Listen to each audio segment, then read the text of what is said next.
আসসালামু আলাইকুম। আজকে আমাদের ডোপামিন ডিটক্স চ্যালেঞ্জের ডে 2।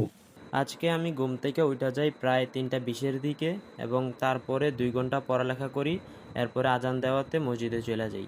মসজিদ থেকে নামাজ পড়ার পরে আরও আইসা প্রায় 2 ঘন্টার মতো পড়ালেখা করি। তারপরে দেখি যে বাহিরের আবহাওয়া অনেক সুন্দর, তো ভাবলাম সানলাইটও নেওয়া যাক আর কিছু এক্সারসাইজও করা যাক। এক্সারসাইজ শেষ হওয়ার পরে আরও কিছুক্ষণ ছাদের মধ্যে সানলাইটের ভিতরে হাঁটাহাঁটি করলাম। এরপরে গোসল কইরা খাবার খাইয়ে আমি কলেজে চলে যাই।